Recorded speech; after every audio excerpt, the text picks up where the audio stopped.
Hello students, welcome to my channel science study square. तो कल मैंने आपको जो है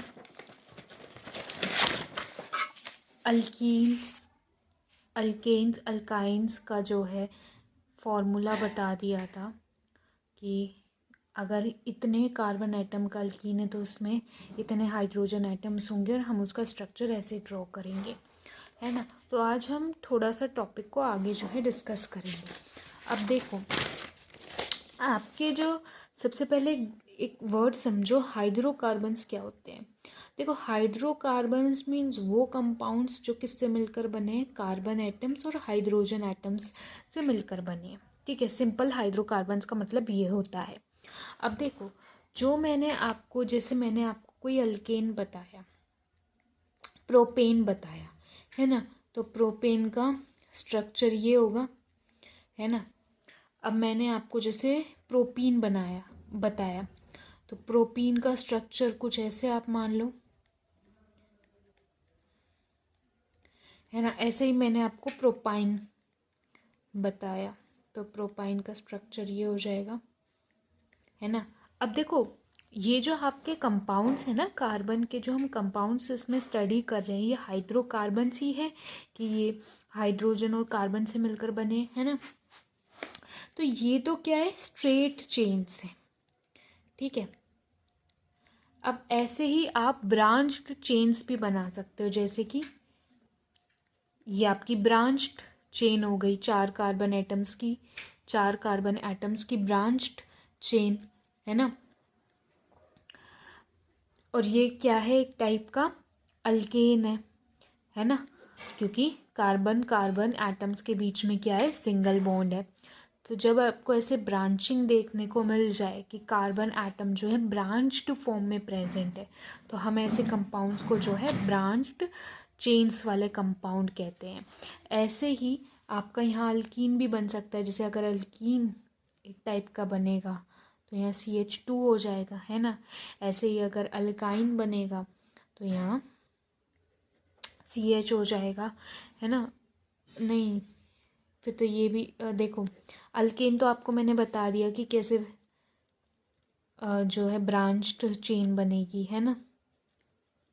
अब जैसे अल्कीन बनाना है तो मैंने यहाँ डबल बॉन्ड लगा दिया, तो 1 2 3 4 5, तो इसकी 5 जो है वैलेंसी हो जाएगी, लेकिन 4 ही हो सकती है। अब मुझे एक ब्रांच्ड अल्कीन बनाना है, तो मैं इसको तो देखो हटाऊंगी नहीं, क्योंकि मुझे ब्रांचिंग रिप्रेजेंट करनी है। तो इसको हटा दो और यहाँ CH2 हो जाएगा। तो यहाँ CH3 किस फॉर्म में प्रेजेंट है, ब्रांच्ड फॉर्म में प्रेजेंट है CH3 यहाँ पे। ऐसे ही अगर आपको अल्काइन बनाना है कोई ब्रांच वाला, तो वो देखो, ये अल्काइन तो बन नहीं रहा है ब्रांच वाला, तो हम कुछ ऐसा देख लेंगे कि ये भी एक सिंपल चेन ही बन जाएगा, है ना। जैसे ऐसे देख लेते हैं, तो ये आपका कोई अल्काइन हो गया ब्रांच्ड चेन वाला। ऐसे ही आपके ये जो हाइड्रोकार्बन्स है ना, ये साइक्लिक कंपाउंड्स की फॉर्म में भी हो सकते हैं, जैसे साइक्लोब्यूटेन। अभी के लिए आप स्ट्रक्चर याद रखो कि साइक्लोब्यूटेन, ये साइकिल मतलब एक रिंग की फॉर्म में प्रेजेंट है। आप इनको रिंग कंपाउंड्स भी कह सकते हो। अगर आपको कोई ऐसा रिंग कंपाउंड बनाना है जिसमें डबल बॉन्ड हो, अब देखो यहाँ आप हाइड्रोजन ऐड कर लेना इनकी वैलेंसी के हिसाब से, तो ये आपका एक ऐसा रिंग कंपाउंड बन गया जिसमें क्या है, डबल बॉन्ड। ऐसे ही अगर आपको कोई ट्रिपल बॉन्ड वाला बनाना है कोई रिंग कंपाउंड, तो यहाँ आप ट्रिपल बॉन्ड लगा दो कार्बन एटम्स के बीच में, है ना। तो बेसिकली मेरा कहने का ये मतलब है कि जो हाइड्रोकार्बन्स होते हैं ना, हाइड्रोकार्बन्स क्या होते हैं, जो कार्बन और हाइड्रोजन एटम से मिलकर बने। अब या तो वो स्ट्रेट चेन की फॉर्म में होंगे, है ना, या वो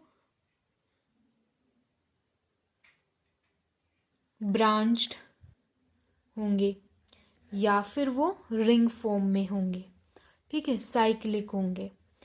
अब डिपेंड करता है कि कार्बन कार्बन एटम्स के बीच में सिंगल बॉन्ड है, डबल बॉन्ड है या ट्रिपल बॉन्ड है। अगर सिंगल बॉन्ड हुआ तो वो सब जो है अल्केन्स की कैटेगरी में आ गए, जैसे स्ट्रेट चेन वाले अल्कीन्स, ब्रांच्ड चेन वाले अल्केन्स, रिंग चेन वाले अल्केन्स। ऐसे अगर डबल बॉन्ड हुआ तो अल्कीन्स हो जाएंगे, straight chain alkenes, branched chain alkenes, ring या फिर साइक्लिक चेन अल्कीन्स। और ऐसे ट्रिपल बॉन्ड हुआ कार्बन कार्बन एटम्स के बीच में तो वो हो जाएंगे अल्काइंस। देखो अगर एक भी ट्रिपल बॉन्ड आ गया ना कार्बन कार्बन एटम्स के बीच में, किसी दो कार्बन एटम के बीच में ट्रिपल बॉन्ड आ गया ना एक बार, तो वो अल्काइन ही हो जाएगा। ठीक है, ऐसे ही अगर एक बार डबल बॉन्ड आ गया दो कार्बन एटम्स के बीच में तो वो अल्कीन हो जाएगा। दो से ज़्यादा हो गया तो भी वो अल्कीन होगा। ठीक है, पर उसमें ज़्यादा कार्बन एटम्स के बीच में क्या है, डबल बॉन्ड। अल्केन्स के लिए सारे कार्बन एटम्स के बीच में सिंगल बॉन्ड होना ही चाहिए। ठीक है, तो ऐसे ही अल्काइंस भी आपके straight chain alkynes, branched chain alkynes और रिंग या फिर साइक्लिक चेन अल्काइंस हो सकते हैं। ठीक है, अब हम बात करते हैं कि क्या जो कार्बन है वो सिर्फ हाइड्रोजन एटम के साथ बॉन्डिंग करके कंपाउंड बनाता है। नहीं, आप आगे पढ़ोगे, जैसे ये कोई कंपाउंड है ना, तो यहाँ कार्बन ने किसके साथ बॉन्डिंग कर ली, किसके साथ कोवलेंट बॉन्ड बना लिया, ऑक्सीजन एटम के साथ, है ना। तो या फिर यहाँ इसमें कार्बन एटम ने किसके साथ बॉन्डिंग कर ली, क्लोरीन एटम के साथ बॉन्डिंग कर ली। ठीक है, तो सिर्फ जो कार्बन एटम है ना वो सिर्फ हाइड्रोजन एटम्स के साथ बॉन्डिंग नहीं करता, वो और भी कई तरीके के एटम्स के साथ बॉन्डिंग करता है। और यही कई तरीके के एटम्स के साथ जब ये बॉन्डिंग करता है तो ये हाइड्रोकार्बन्स नहीं बनाता, क्योंकि हाइड्रोकार्बन्स क्या होते हैं, जिनमें सिर्फ कार्बन और हाइड्रोजन एटम्स ही हो, है ना। तो ये जो बाकी एटम्स के साथ जो बॉन्डिंग करता है ना उन्हें हम बोलते हैं हेटेरो एटम्स। ठीक है, हाइड्रोजन के अलावा कार्बन जिसके साथ बॉन्डिंग करता है उन्हें हम हेटेरो एटम्स कहते हैं। ठीक है,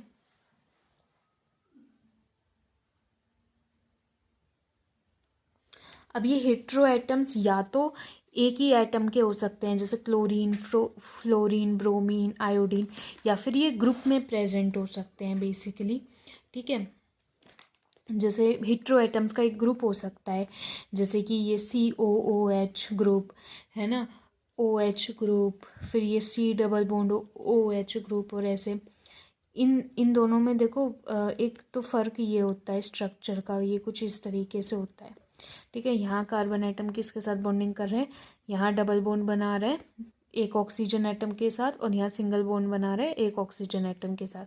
यहाँ डबल बॉन्ड बना रहे हैं एक ऑक्सीजन एटम के साथ, और सिंगल बॉन्ड बना रहा है एक हाइड्रोजन एटम के साथ, और यहाँ पे कार्बन ही है। ठीक है, और ऐसे ही कार्बन और ये कार्बन, और ऐसे ही हमारा जो है यहाँ भी ये कार्बन से जुड़ा है और यहाँ हाइड्रोजन से जुड़ा है, और यहाँ डबल बॉन्ड बना रहा है ऑक्सीजन एटम के साथ।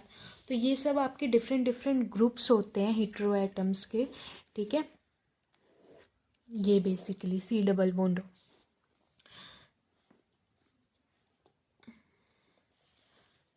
और एक चीज़ और याद रखिएगा कि यहाँ पे बुक में डेफिनेशन दे रखी है स्ट्रक्चरल आइसोमर्स की। आइसोमर्स, स्ट्रक्चरल आइसोमर्स क्या होते हैं, जिनका मॉलिक्यूलर फॉर्मूला तो सेम होता है लेकिन स्ट्रक्चर क्या होता है, डिफरेंट होता है। जैसे कि हम देखते हैं ब्यूटेन का। देखो ब्यूटेन का हम नेमिंग मैंने आपको बताई थी कल कि ब्यूटेन क्या होता है, simple 4 carbon atoms, ane means alkane है, सिंगल सिंगल बॉन्ड होगा, यहाँ 3 हाइड्रोजन एटम वैलेंसी सेटिस्फाई कर रहे हैं हाइड्रोजन एटम से, है ना। तो एक तो ये स्ट्रक्चर हो सकता है।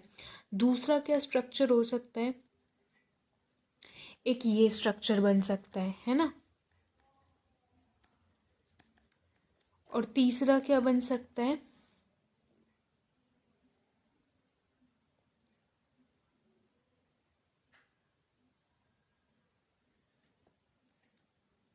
अगर हम साइक्लोब्यूटेन बनाएं तो 1,2H2H2H2, तो यहाँ मॉलिक्यूलर फॉर्मूला देखो C4H3 6 7 8 9 10। यहाँ 3 6 7 8 9 10, H10 और C क्या है 4, और यहाँ देखो 2 4 6 8, यहाँ देखो C4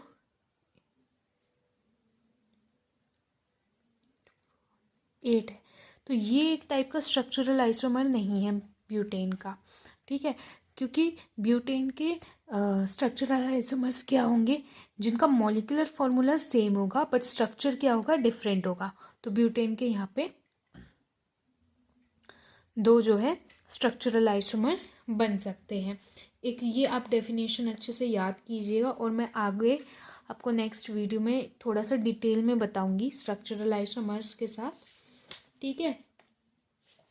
तो आज के लिए हम इतना ही पढ़ेंगे। बहुत ही मतलब बेसिक सी वीडियो हो गई ये, कि मैंने आपको बता दिया कि स्ट्रेट चेन, रिंग चेन और ब्रांच्ड चेन कंपाउंड्स क्या होते हैं, और थोड़ा सा शॉर्ट इंट्रोडक्शन दिया स्ट्रक्चरल कंपाउंड्स के बारे में। तो बेसिक है बट इम्पॉर्टेंट भी है ना। तो आई होप आपको अच्छे से चीज़ें क्लियर हुई होंगी। If you found the video helpful during your preparation for board exams, then hit the like button, also share and subscribe my channel. Thank you so much for watching my video.